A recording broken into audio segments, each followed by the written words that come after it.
Hello, dear readers. Welcome to Novel Spotlight.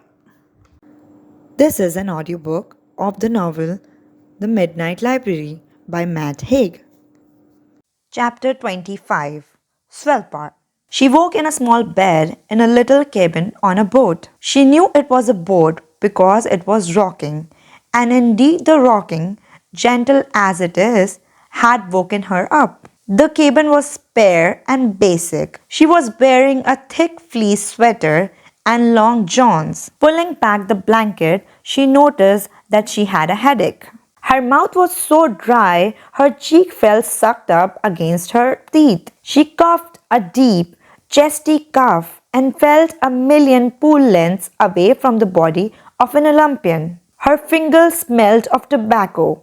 She sat up to see a pale blonde, robust, hand-weathered woman sitting on the another bed staring at her. "Good morning, Nora." She smiled and hoped that in this life she wasn't fluent in whatever Scandinavian language this woman spoke.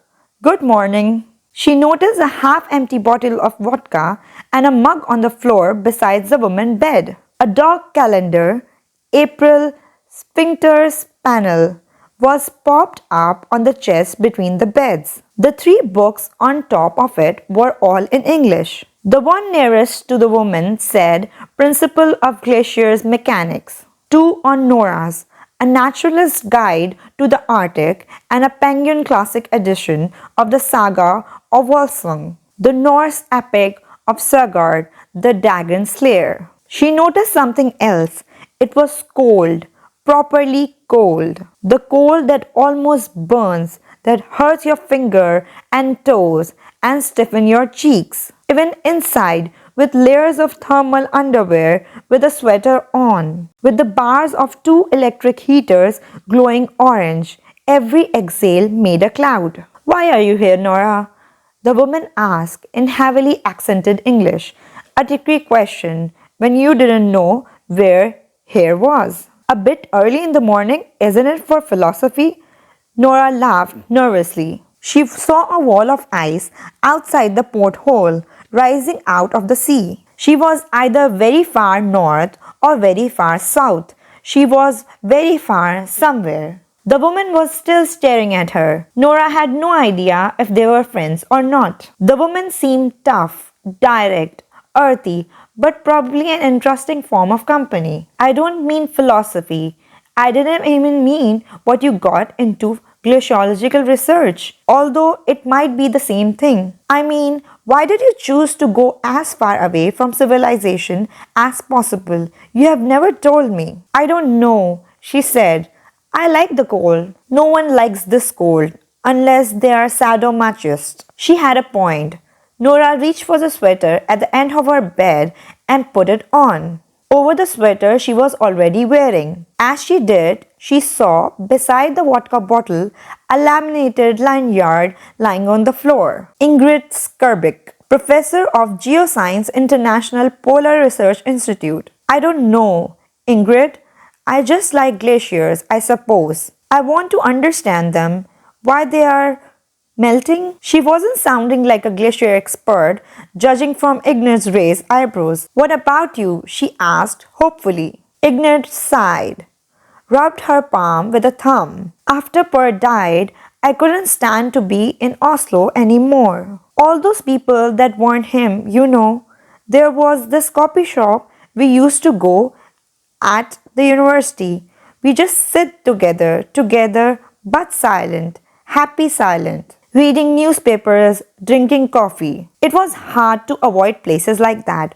We used to walk around everywhere. His troublesome soul lingered on every street. I kept telling his memory to piss the fuck off, but it wouldn't. Grief is a bastard. If I had stayed any longer, I had hated humanity. So when a research position came up in Sol Board, I was like, yes, this has come to save me. I wanted to be somewhere he has never been. I wanted somewhere where I didn't have to feel his ghost. But the truth is, it only half works, you know. Places are places, and memories are memories, and life is fucking life. Nora took all this in. Ingrid was clearly telling this to someone she thought she knew reasonably well. And yet Nora was a stranger. It felt odd, wrong. This must be the hardest bit about being a spy, she thought. The emotions people store in you, like a bad investment. You feel like you are robbing people of something. Ingrid smiled, breaking the thought. Anyway, thanks for the last night. That was a good chat. There are a lot of dickheads on this boat, and you're not a dickhead. Oh, thanks. Neither are you. And it was then that Nora noticed the gun, a large rifle with a hefty brown handle, leaning against the wall at the far end of the room, under the coat hooks. The sight made her happy somehow, made her feel like her 11-year-old self would have been proud. She was, it seemed, having an adventure. Chapter 26. Hugo Lefebvre. Nora walked with her headache and obvious hangover through an undecorated wooden passageway to a small dining hall that smells of pickled herring, and where a few research scientists were having breakfast. She got herself a black coffee and some stale, dry rye bread and sat down. Around her, outside the window, was the most utterly beautiful sight she had ever seen. Islands of ice, like rock written clean and pure white, were visible amid the fog. There were 17 other people in the dining hall, Nora counted. 11 men, 6 women. Nora sat by herself, but within 5 minutes, a man with short hair and stubble 2 days away from a full beard sat down at her table. He was wearing a parka like most of the room, but he seemed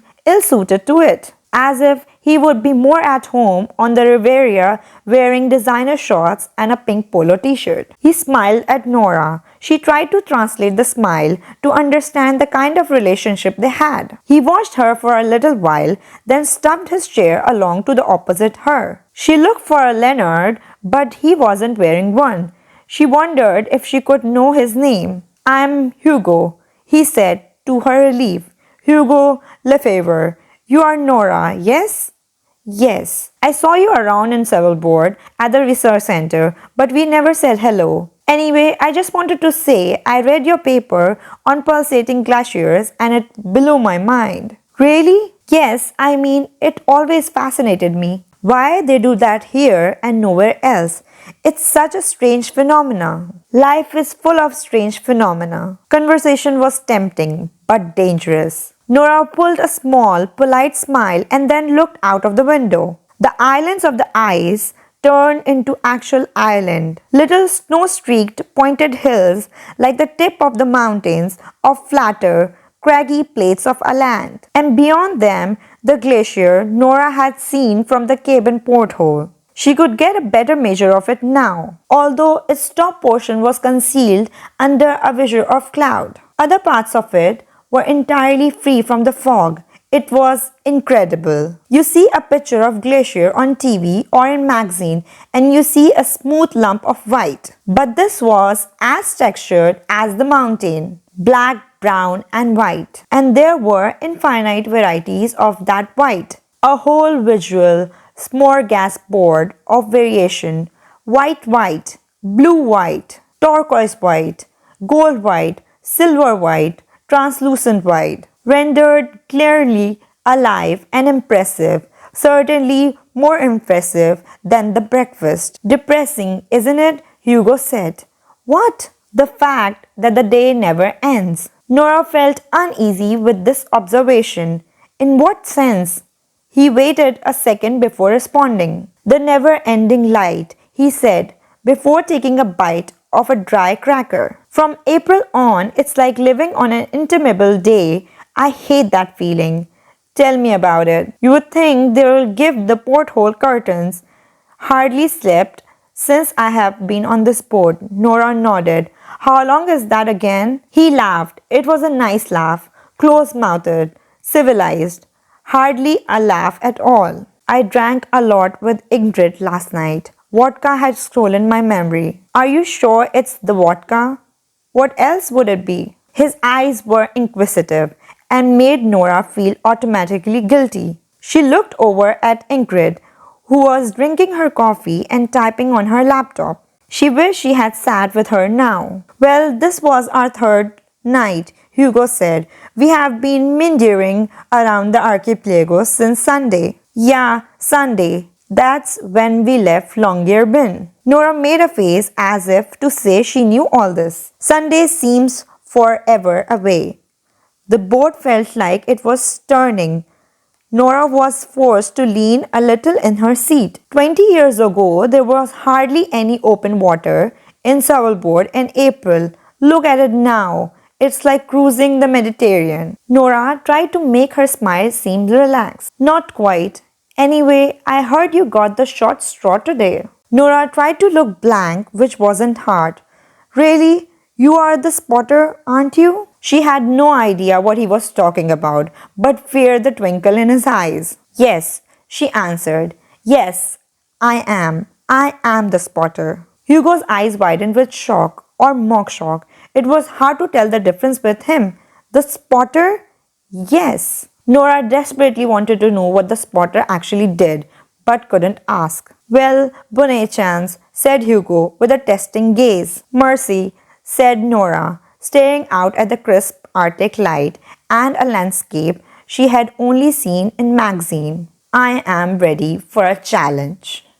For the next part, stay tuned to Novel Spotlight. And please like, share, and subscribe.